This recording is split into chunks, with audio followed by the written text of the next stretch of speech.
आदाब नाजरीन। सूफ़ी गायकी की दुनिया के एक जाना माना नाम है रूहानी सिस्टर्स, यानी कि डॉक्टर जागृति लूथरा प्रसन्ना और डॉक्टर नीता पांडे नेगी। उन्हीं में से एक डॉक्टर जागृति लूथरा प्रसन्ना जी हमारे साथ स्टूडियो में मौजूद हैं। हमारे प्रोग्राम गुफ्तगू में जागृति जी आपका बहुत बहुत इस्तकबाल है हमारे इस कार्यक्रम गुफ्तगू में। थैंक यू सो मच, शुक्रिया। आप और नीता पांडे जी दो जिस्म और एक जान। जी। हम चाहते थे कि दोनों से हम एक साथ मुलाकात करें, पर वक्त ऐसा है और नीता जी जो हैं वो देहरादून में हैं, पर उन्होंने आपके लिए एक पैगाम भेजा है। पहले उसे सुनते हैं। ज़रूर। गर मुकर्रर हयात हो जाती, बेमज़ा कायनात हो जाती, वो जो आते तो क्या सुकून मिलता, ये भी कहने को बात हो जाती। नमस्कार, आदाब। मेरा नाम डॉक्टर नीता पांडे नेगी है और मैं रूहानी सिस्टर्स सूफ़ी जुगलबंदी की दूसरी वोकलिस्ट हूँ। आज बेहद खुशकिस्मत महसूस कर रहे हैं हम अपने आप को कि रूहानी सिस्टर्स को डीडी उर्दू की गुफ्तगू की टीम ने इतना खूबसूरत मौका दिया है। साथ ही शुक्रगुजार हैं दूरदर्शन के। बस इसी तरह से अपनी दुआओं में हमें याद रखिए, इसी तरह से हमें आशीर्वाद दीजिए। और मैं आना चाह रही थी, लेकिन आप सभी को मालूम ही है जो आजकल जो पैंडमिक के चलते जो रिस्ट्रिक्शंस हैं आने जाने में, मगर उम्मीद रखती हूँ कि जल्द ही चीज़ें दोबारा से शुरू होंगी और दोबारा हम अपने रूहानी कलामों से आप सभी को सराबोर कर पाएंगे। और उम्मीद रखती हूँ कि जागृति जी मेरी कमी को महसूस नहीं होने दे रही होंगी। और बस इसी तरह से हमें प्यार करते रहिए, हमें दुआएं दीजिए। और बस यही कहना चाहती हूँ, बहुत बहुत प्यार भरा नमस्कार। बिल्कुल नीता, मैं आपकी कमी बहुत महसूस कर रही हूँ। अगर आप यहाँ होती तो बहुत अच्छा लगता। नीता जी ने कितने अच्छे और मोटिवेशनल व्यूज़ आपके लिए दिए। और इससे पहले कि हम अपनी बातचीत का सिलसिला शुरू करें, हम एक नज़र डालते हैं रूहानी सिस्टर्स के अब तक के सफ़र पर। रूहानी सिस्टर्स के नाम से मशहूर डॉक्टर जागृति लूथरा प्रसन्ना और डॉक्टर नीता पांडे नेगी ने सूफी गायकी को नए आयाम दिए हैं। ये वो नाम है जो आज सूफी गायकी की दुनिया में मकबूलियत हासिल कर रही है। लेकिन इस कामयाबी के पीछे एक लंबी जद्दोजहद और कड़ी मेहनत छुपी हुई है। एक ही वक्त में गायकी के अलग अलग अंदाज में जुगलबंदी पेश करने वाली रूहानी सिस्टर्स की आवाज लोगों की रूह तक असर करती है। दुनिया भर में सूफी जुगलबंदी से अपनी आवाज का जादू बिखेरने वाली रूहानी सिस्टर्स के चाहने वालों की तादाद लगातार बढ़ती ही जा रही है। और आज ये आलम है कि कई अवार्ड्स और एजाज़ात से नवाजी गई रूहानी sisters female voice of Sufism के नाम से भी जानी जाती हैं। डॉक्टर जागृति लूथरा प्रसन्ना और डॉक्टर नीता पांडे नेगी को दो जिस्म एक जान कहना बिल्कुल गलत ना होगा। अच्छा जागृति जी, मैं आपसे जानना चाहूँगा कि आप दोनों ने एक शुरुआत की सूफ़ी गायकी की, ये जुगलबंदी कैसे कब शुरू हुई? सूर्यकांत जी, बहुत अगर मैं बात करूं रूहानी सिस्टर्स इस नाम की, हम दोनों ही बहनें सगी बहनें नहीं हैं, ये तो खैर सभी जानते हैं जी। हमें सोलफुल जो है सिस्टर्स के नाम से हम लोगों को जाना जाता है। और ये जो सिलसिला शुरू हुआ हमारा 12 साल पहले, उस दौरान हम लोग faculty of music fine arts में हम लोग अपनी डिग्री की तैयारी कर रहे थे। खैर हम दोनों ही बहनें डॉक्टरेट हैं faculty of music in fine arts से। हमारे टॉपिक्स अलग अलग रहे हैं। क्या क्या टॉपिक्स रहे वैसे आपके? मेरे टॉपिक रहे हैं, बीच में पूछ रहा हूं आपसे। मेरा जो टॉपिक था वो था कंट्रीब्यूशन ऑफ उस्ताद नुसरत फ़तेह अली खान साहब टू सूफ़ी म्यूज़िक। तो हमारे आइडल भी रहे हैं वही, और उनकी गायकी, हमारे जो स्टाइल और उनका जो अंदाज़े बयां रहा है अपनी गायकी में झलकती है। बिल्कुल हमारी गायकी में वो आपको ज़रूर दिखती है। और जो नीता जी का जो कंट्रीब्यूशन था वो फीमेल्स पे था, जो उनकी जो भी सूफियाना संगीत में जो भी विधाएं रही हैं और उसमें जो फीमेल सूफ़ी सिंगर का जो योगदान रहा है वो उनका टॉपिक रहा है। हम दोनों का मिलान faculty of music and fine arts में हुआ और बहुत ही दिलचस्प रहा उस दौरान, क्योंकि कुछ अलग करने की चाहत थी मेरे मन में कि कुछ अलग करते हैं। क्योंकि हर कामयाब या हर कामयाबी के पीछे बहुत सी स्ट्रगल होती है सूर्यकांत जी, और वो स्ट्रगल हम दोनों ही बहनों ने साथ में की है और बहुत ही मेहनत और मुशक्क़त हम दोनों ने साथ में किया है, बहुत रियाज़त किया है। ये जो सिलसिला है ये 12 साल पहले का है। उस दौरान जब हम डिग्री की तैयारी कर रहे थे तो साथ में रियाज़ करना, साथ में रहना, साथ में खाना पीना करना, रियाज़ करते करते पूरा दिन निकल जाता था, हमें पता ही नहीं चलता था। सो ये है कि उस जो हमने मेहनत और मशक्क़त उस दौरान की, उसका जो असर आज आपके सामने। जी। अच्छा जागृति जी, यहीं से हम बिल्कुल शुरू में चलते हैं, यानी कि आपके बचपन में। जी। और कहते हैं कि जो एक्टर सिंगर्स हैं वो बनाए नहीं जाते, जी पैदा होते हैं। जी। तो ऐसा आपको क्या लगा, क्या आपको शुरू से ये तय कर लिया था कि आपने सिंगर ही बनना है या सूफी गायकी ही करनी है, या घर का क्या माहौल था आपके? मेरे लिए तो खैर मेरे माँ बाप हमेशा से ही मेरे आइडल रहे हैं। मैं छोटी थी तो मेरे घर में जो माहौल था, मैं बहुत ही भक्तिमय वाला माहौल था, और माँ दुर्गा हमारी इष्ट देवी भी रही हैं, तो घर में जागरण कीर्तन होना, और हमारे पिताजी माताजी हमारे दादा दादी ये भगवती के उपासक रहे हैं। अच्छा। और इसीलिए और हमारे घर में जो माहौल था वो डिवोशनल और मैं कहूँगी कि एक स्पिरिचुअल ऑरा जो रहा है, ये मैंने बचपन से ही देखा है। जी। और मैं पंजाबी लड़की हूँ और सूफियाना संगीत तो मैं कहूँगी मेरे दिल में बसता है, तो वो मैंने देखा है अपने घर में। और संगीत के लिए प्रेरित मैं कहूँगी जो मुझे बचपन से ही किया गया, ये हमारे स्पिरिचुअल गुरुओं ने किया गया। जी। तो उनका मठ है रोहतक में, और बाबा लक्ष्मणपुरी जी महाराज जी के नाम से सुप्रसिद्ध है। और संगीत जो देन आज मैं कहती हूँ, ये बचपन से मुझे उन्हीं की ही उसी दरबार से मिली है। आप सूर्यकांत जी, एक दिल से बात मेरी निकलती है कि गाते तो सभी हैं जी। प्रेरणा तो खैर सभी स्तोत्र होते हैं, लेकिन इस गायकी को आगे तक ले जाना, वो रास्ता दिखाने वाले आपके गुरु होते हैं। अगर वो गुरु आपको एक राह दिखा दें तो फिर कोई भी चीज़ें या कोई स्ट्रगल मायने नहीं रखती वहाँ। तो बचपन से मेरे ऊपर उनका आशीर्वाद रहा है, और आज मैं यहाँ आपके सामने। जी। तो ये तालीम आपने किस घराने से ली? क्योंकि देखिए म्यूज़िक है ये, और वो भी सूफ़ी म्यूज़िक। आम ये कोई पॉप म्यूज़िक या किसी और तरह की एक मोड नहीं है। सूफ़ी म्यूज़िक मन और दिमाग, दिल और दिमाग का एक कॉम्बिनेशन होता है। इसमें भी मैं बात करूंगी कि मेरे गुरु, मुझ पे तो बहुत सारे गुरुओं का आशीर्वाद है। अगर मैं बात करूं बचपन से ही, तो किराना घराने में केतकी बनर्जी मैम का आशीर्वाद है, जिनसे मेरी बेसिक तालीम हुई। सारे गामा की शुरुआत मुझे उन्हीं से ही मिली, उन्हीं की ही इजाज़त मुझे आगे मिली, और मेरा जो जुड़ाव हुआ वो बनारस घराने से पद्म विभूषण राजन साजन मिश्र जी के घराने से हुआ। उनके जो सुपुत्र हैं, बड़े बेटे हैं रितेश मिश्र जी से मेरी तालीम, क्लासिकल की तालीम। क्योंकि कोई भी विधा, कोई भी स्टाइल में परिपक्वता आप तभी हासिल कर सकते हैं सर, जब उसको गुरु शिष्य परंपरा के हिसाब से सीखा जाए। और मुझ पे उनकी बहुत कृपा रही है, और मैं अभी भी उनसे सीख रही हूँ क्लासिकल। इसका तो खैर ये तो अथाह समुद्र है, इसमें तो आप जितना गोते खाएंगे उतना ही डूबते जाएंगे। और जहाँ तक सूफियाना संगीत का सवाल है, इसमें बहुत सारी भाषाओं का यूज़ होता है। हम जब परफॉर्म करते हैं तो उसमें उर्दू है, ब्रिज भाषा है, पंजाबी है, फ़ारसी है, बहुत सारी भाषाओं का हम सामंजस्य करते हैं। और ये सब सीखने के लिए जो गुरु जो मुझे मिले, तो वो गुरु मिले, वो मुझे मेरे पिताजी, मेरे फादर इन लॉ की वजह से। उनकी, क्योंकि वो खुद बहुत जाने माने एक्सपोनेंट हैं, पंडित राजेंद्र प्रसन्ना जी, जो जानते हैं मैं उनकी बड़ी बहू हूँ।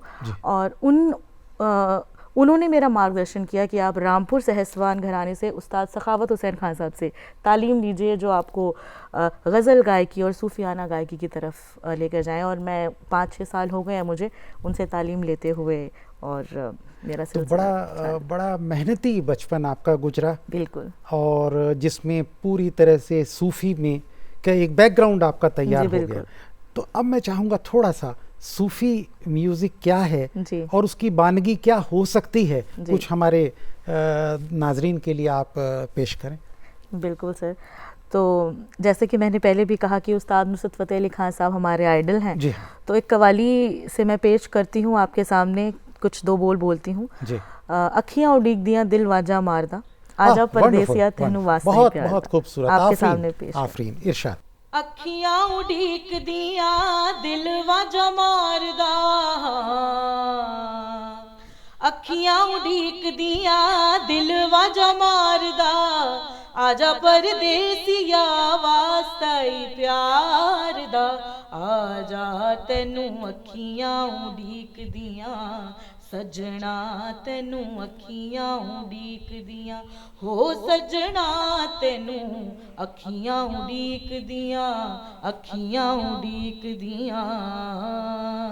वाकई में शायद इसीलिए आपको रूहानी सिस्टर्स कहा जाता है कि आपकी आवाज़ रूह तक पहुंचती है। जी बहुत शुक्रिया। और इसमें ये भी कहूँगा कि जब आप दोनों सिस्टर्स मिलके गाती हैं जी तो एक ही मंच पे जी दो अलग अलग आवाज़ शैलियों में अलग अलग अंदाज़ों में मौसीकी बयां होती है जी। सूफ़ी की, वो कैसे होती है, वो क्या, उसका क्या राज है? जी बिल्कुल, उसका राज सर हमारी मेहनत और मुशक्क़त में है। कहते हैं कि सूफियाना गायकी में अगर हम जब दो बहनें साथ में हमारी रियाज़ जब हम लोग जब हमने किया था तो उस दौरान हम हमेशा रियाज़ करने का हमारा जो सिलसिला था बहुत अलग था।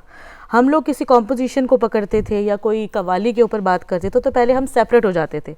वो मतलब मेरे किसी और कमरे में बैठी हैं, मैं किसी और कमरे में, हमारा पहले सोलो होता था कि हम अपने दिमागदारी के हिसाब से चलते हैं कि किस तरह से सरगम करेंगे, किस तरह से तकरार करेंगे एक दूसरे के साथ। आपने देखा होगा कि उस्ताद नुसरत फ़तेह अली खान साहब की गायकी में सरगम और आकार की तकरार होती है। तकरार ये झगड़े वाली तकरार नहीं है, ये सरगम आकार वाली तकरार है और बहुत ही म्यूज़िकल तकरार मैं कहूँगी इसको, बहुत ही दिलचस्प है। और जब हम खुद हमारे जब सोलो अपने दिमागी चीज़ से जब उसको एक और जब हम बिल्ड कर लेते हैं फिर हम साथ में बैठते हैं, उसमें हम सेट करते हैं कि इस तरह से हम चीज़ करेंगे। लेकिन जितना भी अगर हम सेट कर लें, सरगम हो तकरार हो, लेकिन जब लाइव ऑन स्टेज होता है वो जो ऑरा जो बनता है उस दौरान, उसमें जो शक्ति में जो आपको मिलती है, कहते हैं ना कि हर कलामों में एक शक्ति है। ट्रेडिशनल अगर हम जितने भी कलामों की बात करें उनके पीछे एक हिस्ट्री है। आप ऐसे ही कुछ नहीं गा सकते। हमेशा जितने भी जो ये ट्रेडिशनल कलाम हैं ये किसी न किसी गुरु ने लिखे हैं, तो वो जो कलाम इन गुरुओं ने लिखे हैं उन जो पॉपुलर जो लोगों ने लिखे हैं उनको हम गाते हैं।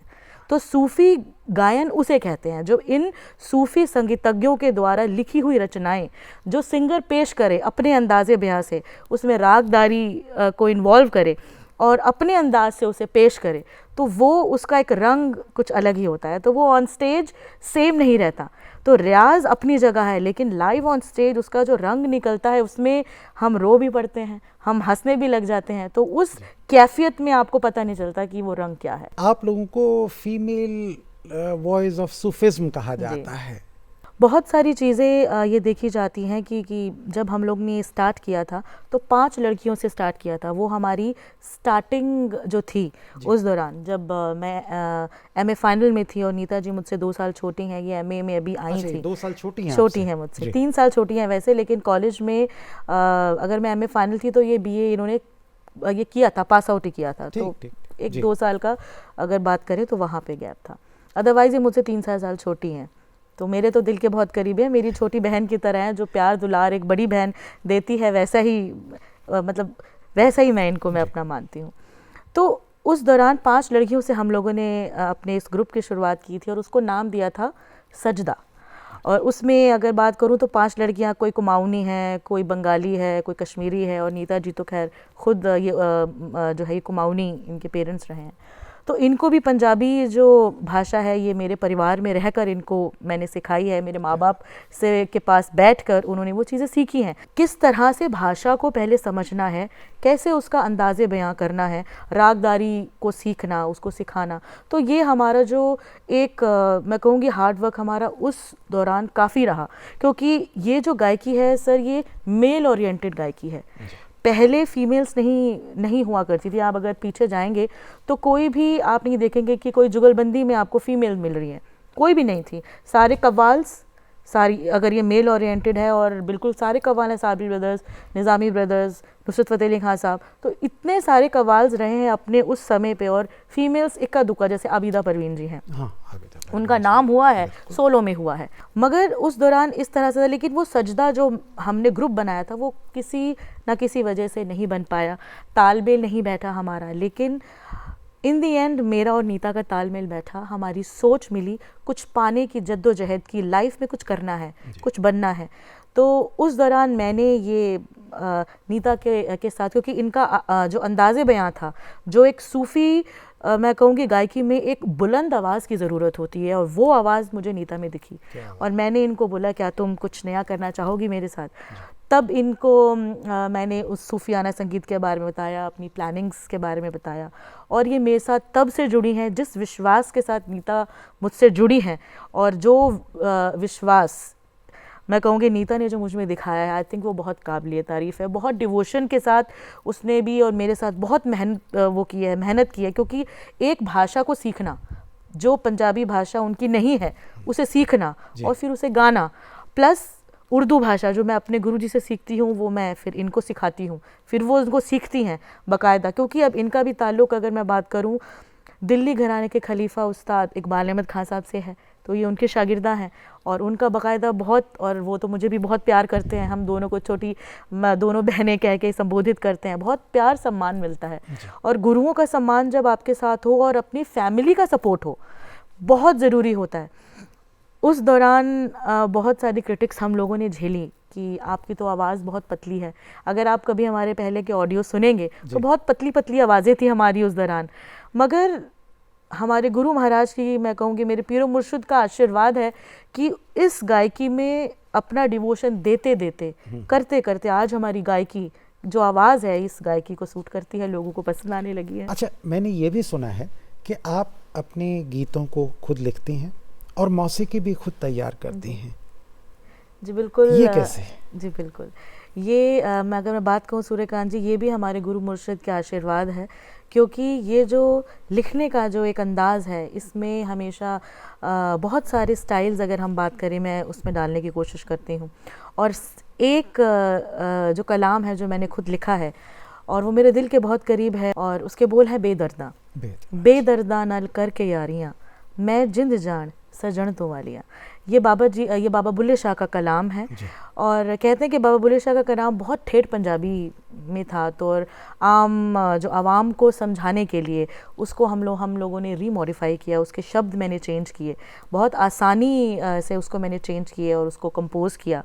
और मैं चाहूँगी कि उसके दो बोल मैं आपके सामने मैं पेश आपसे यही करूं। कहने वाला था। बाबा बुल्ले शाह एक ऐसा नाम है जी जिससे रूह सुरखरू हो जाती है। बिल्कुल। तो मेरी आपसे गुजारिश है कि ऐसा कोई कलाम बाबा जी। बुल्ले शाह का जो आपके दिल के करीब हो और हमारे नाजरीन को भी अच्छा लगे, वो कुछ। बेदर्दा नाल बेदर्दा नाल करके यारियां मैं जिंद जान सजन तो वारियां मैं जिंद जान सजन तो वारियां जिंद वारियां सजन तो वारियां हाँ वारियां बलम तो वारियां बेदर्दा बेदर्दा संग यारियां बेदर्दा संग यारियां बेदर्दा हाँ बेदर्दा बेदर्दा संग यारियां संग यारियां।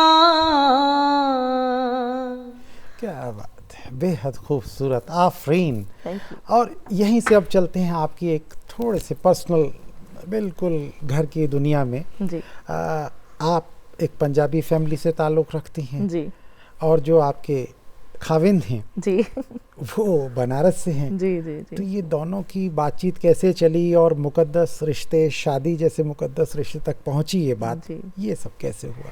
राजेश जी का मेरी जो जीवन में आना एक आशीर्वाद स्वरूप था, और इन्होंने मुझे शादी से पहले बात करूं तो हमारा जो ये जुड़ाव था ये 6-7 साल पुराना है। शादी से पहले तो हमारी लव मैरिज है अच्छा, और हुई है, और लेकिन इनका सपोर्ट शादी से पहले और मुझे इस लाइन में किस तरह से आगे जाना है, क्या क्या छोटी छोटी चीज़ें हैं या कौन कौन से या जो लेवल हैं जो इस संगीतिक जो दौर में हर किसी आर्टिस्ट को पता होने चाहिए, क्योंकि वो खुद इतने मैं कहूँगी उस घर से ताल्लुक़ रखते हैं जो अथाह समुद्र है संगीत का। पिताजी हैं और जिस तरह से इन्होंने बचपन से, मैं कहूँगी इनका तो घराना रहा है, इनका बाकायदा घराना है बनारस घराना, जहाँ इन्होंने अपने पिताजी से तालीम ली है। लेकिन मेरा कोई घराना नहीं है।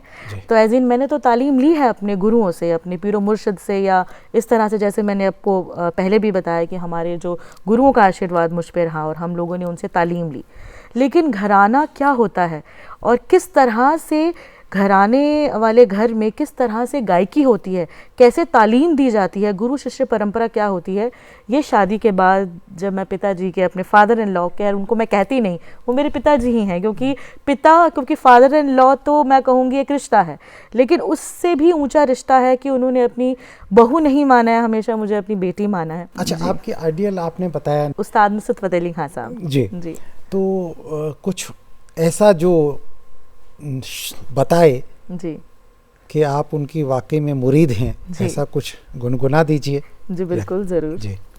मेरा पिया घर आया हो लालनी, मेरा पिया घर आया हो लालनी, पिया घर आया हो लालनी, मेरा पिया घर आया हो लालनी, पिया घर आया सानू अल्लाह मिलाया, पिया घर आया सानू अल्लाह मिलाया, पिया घर आया सानू अल्लाह मिलाया, हुण आपे करदा निहाल नी, मेरा पिया, मेरा पिया, मेरा पिया घर आया हो लालनी, मेरा पिया घर आया हो लालनी, बुल्ले शादी सेज प्यारी नी, मैं तारण हारे तारी, अल्लाह मिलाया हुण आई वारी, अल्लाह मिलाया हुण आई वारी, हुण विछड़न होया मुहाल नी, मेरा पिया, मेरा पिया, मेरा पिया घर आया हो लालनी, मेरा पिया घर आया हो लालनी। जागृति जी, अल्लाह और इबादत एक ही सिक्के के दो पहलू हैं। इबादत से अल्लाह मिलता है और अल्लाह की इबादत होती है जी। और आपने सूफ़ी गायकी में इतने बेहतरीन हमें कलाम सुनाए, और आपसे हमारी गुजारिश है कि कुछ और गुनगुना दीजिए ताकि कुछ और सुन ले। ज़रूर जी। आपके सामने पेश करती हूँ कॉल, मन कुन तो मौला फ़ा अली उन मौला। इसके मायने हैं कि if Ali is my master then I am the slave of Ali, कि मैं उसका तो नौकर हूँ। और कॉल को हम लोग पेश करते हैं रूहानी सिस्टर्स हमेशा अपनी गायकी की शुरुआत में। मन कुन तो मौला, हे मन कुन तो मौला, फालियुन मौला, हाँ फालियुन मौला, मौला मौला, फालियुन मौला, है दारा दिल ददरे दानी, दारा दिल ददरे दानी, हम तुम ताना ना ना ना ताना ना ना रे, हम तुम ताना ना ना ना ताना ना ना रे, या लाली या लाली या ला या लाले, या लाली या लाली या ला या लाले, मन कुन तो मौला, हे मन कुन तो मौला। जी। अच्छा, ये जो यंग लोग आजकल कोशिश में हैं, जी। तो उनके लिए आप क्या कहना चाहेंगी कि भाई किस तरह से शुरुआत करें, किसको सुने? जी देखिए, मैं तो यंग जनरेशन को हमेशा ये मैं कहूँगी, और स्पेशली फ़ीमेल्स को, कि आप ये ना समझें कि कोई भी जो अगर आगे आने के लिए अगर मेहनत और मुशक्क़त करनी है तो आप कीजिएगा, ऐसा नहीं है कि अगर आप कुछ पाना चाहती हैं तो अपने पे विश्वास रखें, उस विश्वास के साथ आगे बढ़ें। अगर आपके पीर मुर्शिद हैं और या आपके पास कोई गुरुओं का सानिध्य है तो वो लें। अच्छे संगीत को पेश करने के लिए अच्छे गुरु का होना बहुत ज़रूरी है, जो आपके अंदर जो कमियों को छांटे, उसे तराशे। क्योंकि एक अच्छा गुरु अपने अच्छे, अगर पहली बात तो है कि गुरु भी हमें चुने, क्योंकि एक गुरु वो चाहता है कि जो उनका शागिर्द है, उनकी जो ये जो लहर है और जो ये गायकी है और जो उनका स्टाइल है, जो उसको आगे लेकर जाए, उस परंपरा को आगे लेकर जाए। और इसके लिए पहले तो गुरु हमें चुने, और अगर वो गुरु को अगर आप विश्वास दिला देते हैं कि अपने जो स्टाइल, जो भी स्टाइल आप पेश करना चाहते हैं, कि आपका अगर आशीर्वाद है, आपका सानिध्य मिले तो मैं ज़रूर आगे बढ़ूंगा। और फिर गुरु तो आपको शिक्षा देता है। सूर्यकांत जी, जो बढ़ना होता है वो आपकी खुद की मेहनत होती है। रास्ता दिखाने वाले गुरु, लेकिन चलना आपको खुद ही है। उन पर विश्वास रखिए और आगे बढ़िए। मुझे नहीं लगता कि अपनी यंग जनरेशन को मैं यही एक बात कहूँगी, विश्वास के साथ आगे बढ़ें, सफलता आपके कदम चूमेगी। तो जागृति जी, आप हमारे प्रोग्राम गुफ्तगू में आई और आपने इतनी बेहतरीन बातें हमसे शेयर की, दिलचस्प बातें शेयर की, और चलते चलते ये लालच है कि मानता नहीं। तो हम चाहेंगे आप हमारे नाजरीन के लिए कुछ बेहतर सा परफॉर्म कर दें, जिससे कि वो याद रखें कि रूहानी सिस्टर्स हमारे प्रोग्राम में आई हैं। जी सर, देखिए बिल्कुल, अगर मैं बात करूं आपके जो एंड में जो आपने फरमाइश की है मुझसे, तो ये मैं धमाल से करना चाहूँगी। दमादम मस्त कलंदर पेश करूँगी आपके सामने, मगर थोड़ी सी भावुक भी हो गई हूँ क्योंकि नीता और मैं साथ में एक अलग अंदाज से इसे पेश करते हैं। आज वो यहाँ नहीं आ पाई, और लेकिन मैं ये जो धमाल है जो हम पेश करते हैं, मैं चाहूँगी कि ये जो धमाल है आज मैं उन्हें डेडिकेट करती हूँ, नीता को। अगर आज वो मेरे साथ होती तो दोनों एक अलग एक अंदाज होता उसे पेश करने का। तो ये जो कलाम है धमाल, आज मैं नीता को मैं ये डेडिकेट करती हूँ और आपके सामने पेश करती हूँ। इरशाद। हो लाल मेरी पत रखियो बला झूले लालन, सिंधड़ी दा सेवण दा सखी शाबाज कलंदर, हो झूले लाल कलंदर, हो मस्तो मस्त कलंदर, हुसैनी लाल कलंदर, सेवानी लाल कलंदर, मस्त कलंदर मस्त कलंदर। हो लाल मेरी, हो लाल मेरी, चार चराग तेरे बलन हमेशा, चार चराग तेरे बलन हमेशा। पंजवा में बालन आइया बला झूले लालन, हो पंजवा में बारण, हो पंजवा में बालन आइया बला झूले लालन, सिंधड़ी दा सेवण दा सखी शाबाज कलंदर। दमादम हक दमादम, हक दमादम मस्त कलंदर, अली दम दम दे अंदर, शाहों दा शाह कलंदर, मस्त कलंदर मस्त कलंदर। हो लाल मेरी, हो लाल मेरी। तो जागृति जी, आफरीन, खुदा की जो इबादत में जिसके लिए सूफ़ी गायकी मशहूर है और जानी जाती है, वो आज आपने महसूस करा दिया। आप हमारे स्टूडियो में आई, गुफ्तगू प्रोग्राम में शिरकत की, इसके लिए तहे दिल से शुक्रिया। Thank you so much. तो नाजरीन, ये थी रूहानी सिस्टर्स की डॉक्टर जागृति लूथरा प्रसन्ना। अगले हफ्ते आपसे फिर मुलाकात होगी एक और अजीम हस्ती के साथ। तब तक के लिए आदाब।